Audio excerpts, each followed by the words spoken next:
Live from the Hungerford building in downtown Rochester, New York, on East Main Street right here. It is time now for Beyond the Pole. And, of course, here is your beautiful, you're talented, you're so smart, and so much fun to be with, Katrina Lee. Yay. Yay. Thank you for tuning in, everyone. We are Beyond the Pole Radio on Facebook.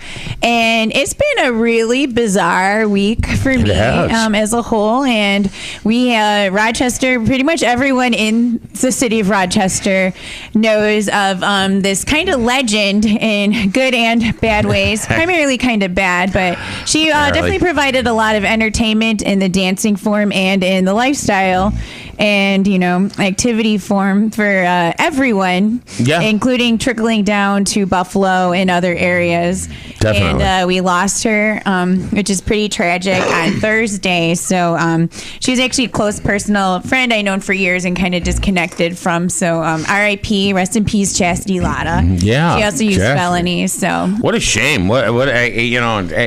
it's never good to watch to have someone die. But we are losing so many young girls. How old would you say Chasity was? 30? She would be just turning 30. Not yet. Really? Because if she was 30, she would be like dirty 30, and everyone and their mother would have known about the birthday party. I remember her. I know her mother very well. Yeah. I remember when she was a little kid, and up to when she was doing topless car washes in her driveway. Yeah. Oh, yeah. She was definitely kind of a character of not the best upbringing that led to some chaos. The daughter of a stripper and a rock star, pretty much. Her father, great. Her father, fun.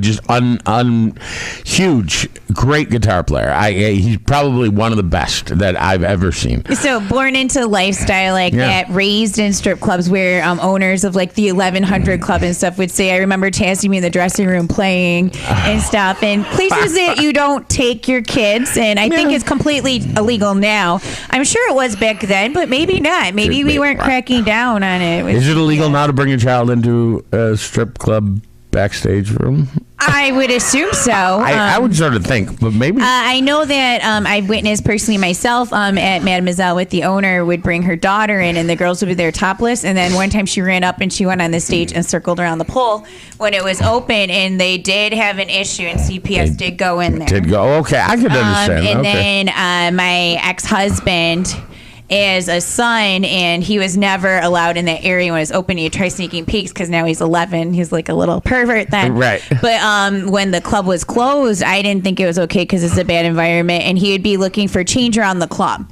Oh. Because people leave money all the time. They'd like be drunk and they would leave like a 20 in the ATM because they'd withdraw $100 and just grab like the 80. So I would always check the ATM, and I definitely benefited. But you would see like dollars all the time in weird corners that fell off the stage. The girls didn't check it. And before the cleaning team got there, especially on Sundays because the club didn't open until later at the time. So the 11-year-old walking away with a couple $100. He was looking around, and I'd yell at him because I'm like, you don't know what you're found a bunch of cocaine inside a dollar bill before.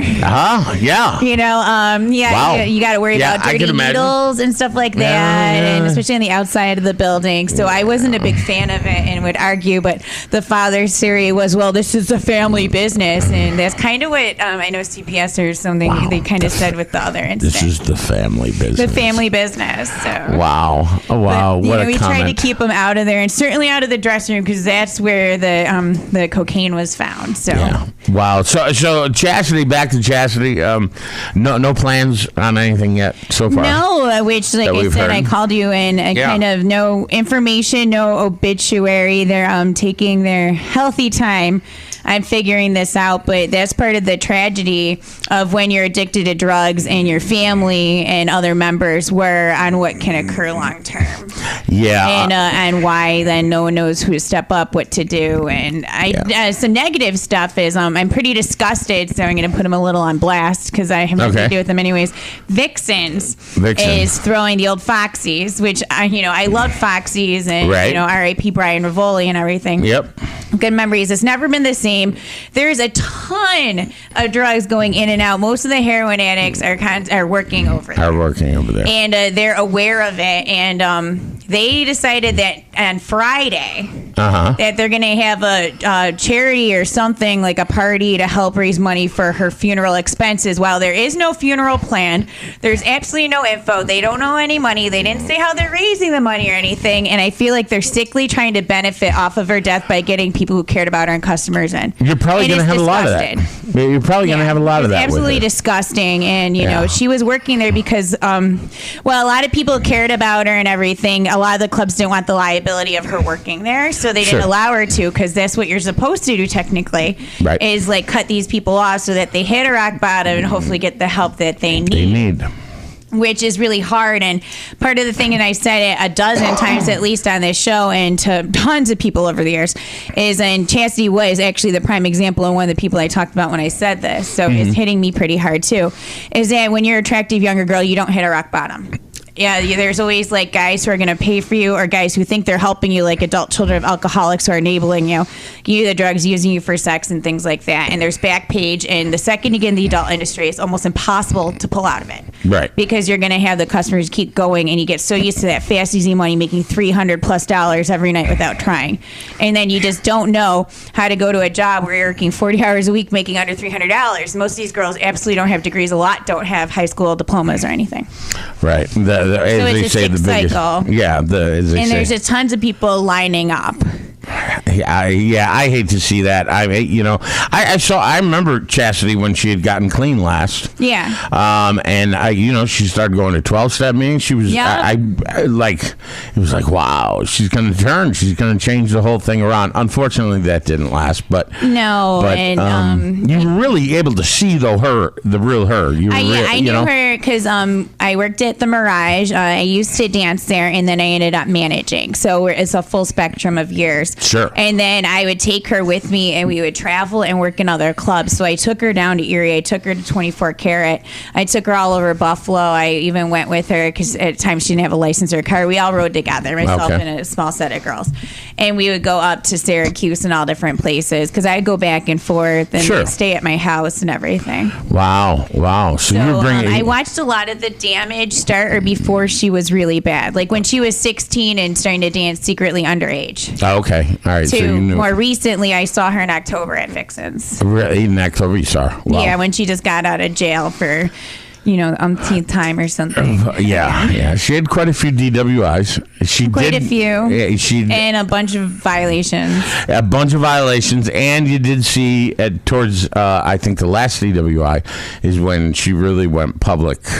She had some issues there. And TV, radio.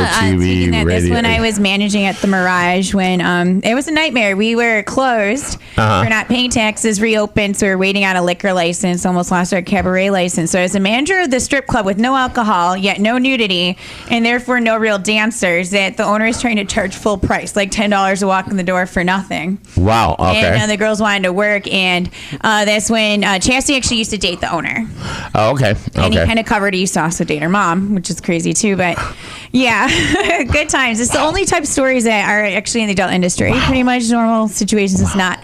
But so she would go kind of back and forth, and they're on and off, or kind of odd situation. Mm-hmm. And so we were there, and there was like FBI manhunts, and she was a Lindsay Lohan, as she called herself, of Rochester, running around with no shame and bribing a cop and stuff. Yeah, I remember that. To a blowjob to get out of tickets. And the one customer of hers, I was just talking to on the phone today, called up really upset, decides to rent her a car. When she's not even supposed to be driving, and it was just chaos. And then she ran from the police and hid. So I was having a meeting with him at his house and going over the stuff from the club when she was hiding in the dryer.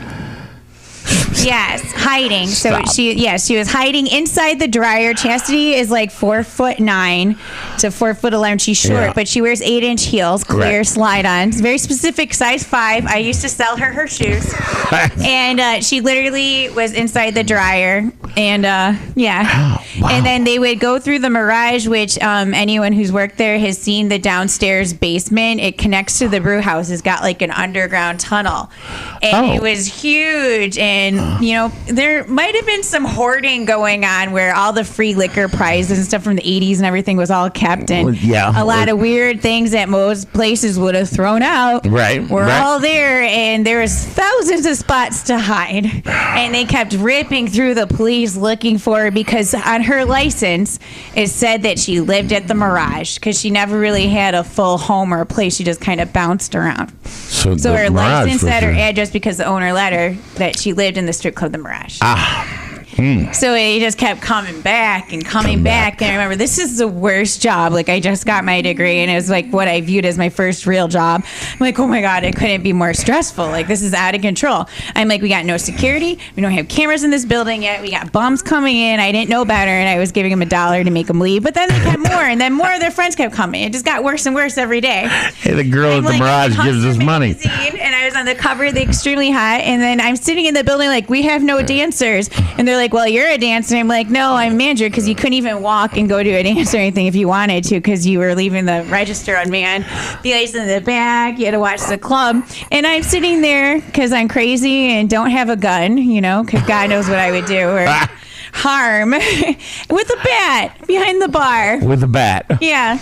Yeah. Do you ever have to use that bat? No, thank God, because I don't think I could have. You know, and then so some of the regulars from the brew house kindly enough would hang out or walk in, or you get some guy who's trying to be nice as a customer, and you sit there just because he didn't want you alone, but you really didn't want to talk to him. So you're like, I'm sitting here talking to these people for hours I don't want to even talk to. And what kind of conversations are these? What kind of conversations happen? This guy came in and he had a picture of a tattooed vagina on his arm. It was like a beat up, kind of rough looking one too. It was the most disgusting tattoo. And almost every girl who's danced or worked at the Mirage can tell you about Tex. And he I'm sure his mother was proud of him. Like old, like crazy old man. I'm sure his mother was proud of him with that tattoo. Yeah, he was pretty there. old. Yeah, it was pretty rough. He was like in the military, and he smelled bad, and wasn't the biggest fan. He was pretty gross, and he would sit there for hours. I'm like, I feel like I'm being punished. I'd rather go back to dancing. I'm like, this is terrible, and I'm like, I'm gonna get my life together. I got a degree now. I'm done. Yeah, no, it didn't happen. But yeah, that was unique. But yeah, so also it's kind of crazy. But my ex-husband that I was with forever, the one I really cared about, not the more recent disaster that shouldn't have happened. I couldn't be with him anymore because he was such a bad alcoholic, and he went to jail multiple times. And after going to jail for 3 years, he came home and he started drinking that day. And I said, I can't live like this. I spent my whole life paying all your bills, taking care of you so far, and I can't do it. That's rough. I want to have kids and a real family. And he was watching Joy, like, kind of like, wow, look what Chastity's doing. Look at all this stuff going on. And he got his DWI the day after she got hers. Like, wow. So, and then I would go, and he did it in Rochester, even though we were from Buffalo. Okay. And when I would go to the Monroe County Holding Center in jail. Right. Chastity would be getting visited at the same time I was visiting him. So we had a lot of odd things like that, too, in common. Wow. Yeah, and then the guy I talked to, Droopy, today was there visiting her. We talk about how it was like to have our significant others in jail. Yeah, what conversation? And and the whole shakedown, and you can't wear orange, and blah, blah, blah. And you look good in orange, though. We showed that. Yeah. You discovered that, never got in trouble, and then bam, for stuff I didn't do. And I should have gotten in trouble for other things I actually did years prior. But yeah, so Chastity, on a positive note, has helped make my life kind of my passion on kind of the whole radio show and everything I talked about and wanted to go to school for, and was one of the examples of people I had who just watching your life. And one of the things, like with City Hall and things that we talked about, and she was bounced all around foster care and kind of just thrown into it. And those are the type of girls that probably shouldn't get into the adult industry, are more susceptible to every drug there is available, and just eaten alive and passed around. And she had this big thing of going for the owners or managers of the club because she needed to be number one and have the attention. Okay. So she would go right up to them, sleep with them, whatever, chase after them, say she wanted to be in a relationship because she wanted to get away with other things the girls didn't. like the number one, like the pet of the club. Special one. Yes. Okay, all right. And that was like her MO. And so she managed to date several strip club owners and managers, some of them at the same time, in almost every club that I worked at. So she just kept coming up as this kind of like a nuisance through the years for me. Like, wow. Not again. Not again. So the history of it is just kind of fascinating. Yeah, it's not. Now, what does her mother do now? What? Her mom was arrested for prostitution over 4 times, and that was 6 years ago. Oh my God, really? Yeah. So her mom sort of took the downhill. Her mom bad in Florida. She lived in Florida. It's a piece of garbage, honestly. And she's back in Florida. Hurt her and stuff like that really bad, and still continued to hurt her. And just wow. Her whole situation was a nightmare, and she came off as a really kind of evil girl, especially while using and at certain spans when she was getting all the highlight of her attention. But it was a front and a cover for all the hurt and pain that she went through. I saw and I acknowledged it. So it's kind of nauseating right now to watch on Facebook because everyone's like, oh my gosh, she was so nice. And all these people who didn't know her and all like trying to chime in like, oh yeah, fly high angel and all this stuff. It's like, you don't even know who she was. Like, and you're just doing this for some sick attention. Yeah, everybody likes to be part of the show, you know. Yeah, and one of the girls I had on the show, I'm not going to say her name, never met her, doesn't even know her. And the same thing, posting it because she had to be part of like the in crowd or something. And I'm just like, come on, you didn't know her. Like, I've dealt with her for almost 17 years. 17 years. That's a long time. Yeah, and a lot of my friends are close. Like, my best friend was like her sis. They called each other sisters. And we all had to slowly separate ourselves from Chasity in time because the drugs and her lifestyle choices were so out of control. And most people can't keep up and maintain that, or we all honestly would have overdosed or something ourselves, or all been in jail multiple times for a long term. But she literally was at the prime of the chaos in 2011. I'm pretty positive it is. I don't feel like Googling it right now. But yeah, if you put Lindsay Lohan, Rochester, Chasity, her name, whatever, it all shows up. She was on radio shows and they were doing the manhunt, and then stupid dancers at the time I was managing would be calling the radio shows, taunting them while I was at work and just creating even more chaos. And we're trying to be low key. We're trying to get our liquor license and not have all this stuff going on. And it was just rough. But Roxy Love, who was one of my first little girls on the show co-hosts, was her soul sister, she called it. And Roxy even admitted that how bad she was on drugs and everything with it. And they would just do anything. Yeah. Try any of them. They didn't care, and no shame. Like, we're invincible, and she almost died and she had to stop. And then her son kind of was her savior and helped her get her life together. Yeah. And she had to separate from Chasity because of it. But she's absolutely devastated. I talked to her a lot the past couple of days. I could imagine. And a lot of pictures and different stuff. And is growing up. And another girl, Ginger, I work with at Playmates, was childhood like best friends. She's showing pictures of them when they were little, and she's just crushed. And then, heroin is affecting a lot of people, but I mean, it was a very small set of girls that I worked with at the Mirage during this span, and half of them are now dead. Yeah. And it was a small dressing room, a small club, and they made you scheduled, and you didn't really let other girls in. Mm-hmm. And it was a great lineup at the time. Everyone was very attractive and talented. There's no debate. But everyone, on the other hand, all got onto the same drugs, the same vices, the same poor lifestyle decisions, and not many of them snapped out of it. And you hate to say this, but sometimes, and I've never said this about anybody, she's out of the pain that she was in. And it was obvious she had a lot of pain to deal with. And the first time when she went to jail, she would write letters back saying how happy she was that she was the hottest girl in the jail. She had colored sheets because you could send in stuff, not when you're in county, but when you graduate, on makeup and more money than everyone because all her customers were sending her money and visiting. She ran the jail, but she said it was nice to not have to worry about rent, bills, and everything, and to be taken care of. Yeah. And it just shows how sad your lifestyle is when you're dancing for like groceries and everything. It's all that, yeah. And she made a lot of money. Several $1 million, honestly. I'm sure she did. There's nothing at all to show. And she would like get all these nice like like very nice from customers to designer things, right? And like would just destroy it or like be really. She would be nice and she would let her friends. Like it was a whole bunch of people using her, not even just kind of like customers for sex. Like use her for clothes, for status, for free drinks at bars. So, like I'm friends with Chasity because she would get like walk in for free, right? Sure. And they would like borrow her stuff, steal from her and everything because she wouldn't know. And every day she got new wigs and hair pieces, her nails done like twice a week at least. It was a production. Yeah, it was a production. She went all out when she went out. There's no debate. Like it was several hours of it. She would come into the Mirage and do the 4 o'clock till 9 shift, and she'd come in and she like definitely knew how to put on makeup. She covered in like green, purple, all the correction stuff. Like, and I don't do that stuff. I don't know. Right. This whole thing of several hours to get ready and get dressed, and she'd be drinking a pitcher of beer. She'd come and get the pitcher of beer and just sit in the back and start it that way. A whole pitcher. She definitely liked beer. Yeah, well, yeah, that was a weird thing about her. You would have thought she was more of a mixed drink girl. Yeah, no, she was a beer drinker. She was let's get down and dirty into the. Yep. One time we went to her apartment and she had dogs, which, if you're a really bad addict, don't get pets. You can hardly take care of yourself. You gotta loan animals. Yeah, leave it. And there was like animal feces all over the place and hundreds of bottles of empties. Really? All over from the beer. It is absolutely like crazy, but that's what people don't realize the reality of when you're an addict.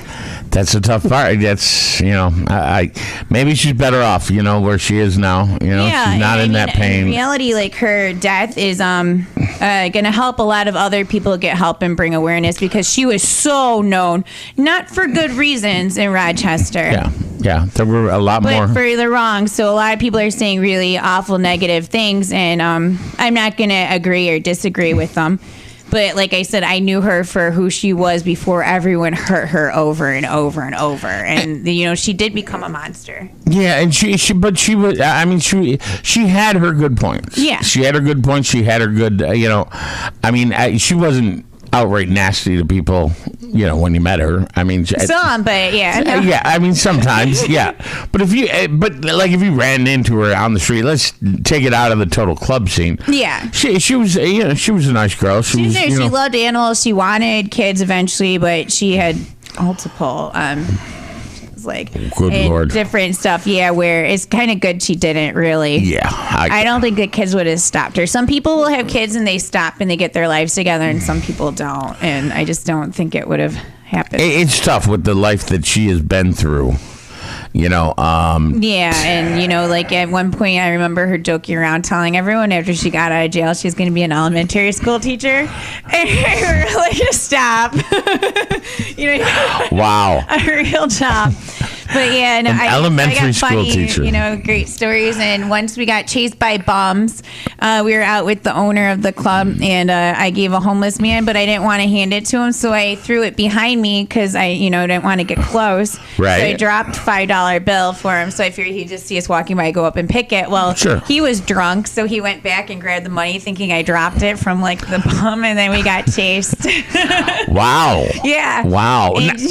Now, was she any part of? She was probably too young. She wasn't part of Life Without Shame. No. She was okay. too young. Yep, she was too young by then. Yeah. I'm sure her mom probably was or something. I'm sure her mom was, yeah. I remember Lacey. She was too young. Yeah.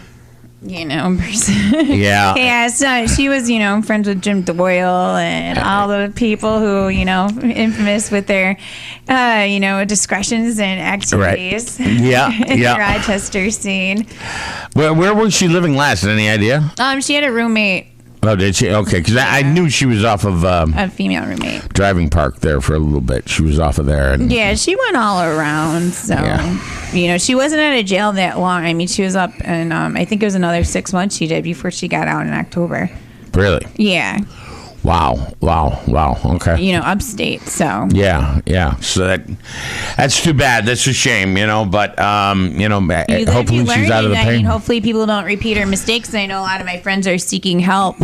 Yeah, right. Yeah, we've had two heroin's people. the worst thing, and even if you're clean for like months or years, the second you go back to it, you're at a much higher risk to overdose because your body's not used to it, and a lot of these girls are using the same amount. Like it's just not like it used to be. I mean, the heroin, the drugs out there are not like what they used to. They're not drugs anymore. They're chemicals now. Yeah. It's not like when I was growing up and you did it. And I mean, those were good drugs, but now it's chemicals stuff you don't know, and then these girls think, everybody like they're doing so good, and like her customer thought she was sober for like several months, 8 months, and I don't know if she was lying to him or what.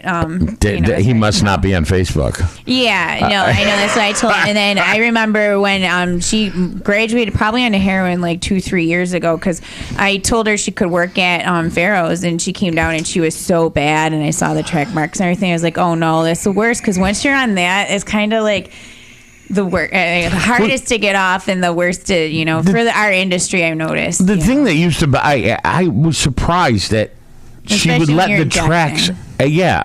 She would let the tracks show when she was so particular about how she looked, how she did everything. Yeah, and I'd be like, got so sloppy. Yeah, I guess that's it. Yeah, it was too bad. It just changed her. It's just amazing. Like I said, I just watched it through the years progress. Yeah, unfortunately, that's what happens, and at that point, the drug becomes everything. Yeah. And then all her friends slowly kind of had to cut her off, but it's not that they didn't care and love her and want the best, but now, so when this happened, like, we all kind of felt like it was going to happen eventually, just no one, I think, thought it would be now. Sometimes you got to do that. This week, we also lost another dancer from Buffalo to heroin. From Buffalo? Yeah. Good Lord. And which club was she at? She was kind of bouncing around. So, yeah. Okay. That's, and usually that's where you hear that. I knew her. That's usually where you're going to hear that, when they're bouncing around, when they're doing this, doing that. Yeah, you're getting fired for doing something, so, or this or that, or. Well, hopefully, we'll get some more. 2 people came to us talking about this show right here and saying that they wanted, with Chasity, they wanted to get clean. So we're helping them out. Hopefully we'll get more. I hope so. I think we should cut in a break and then come back. All right, let's cut into a break. We're going to do a little, why don't we do Fatima? All right. Fatima right here on Beyond the Pole.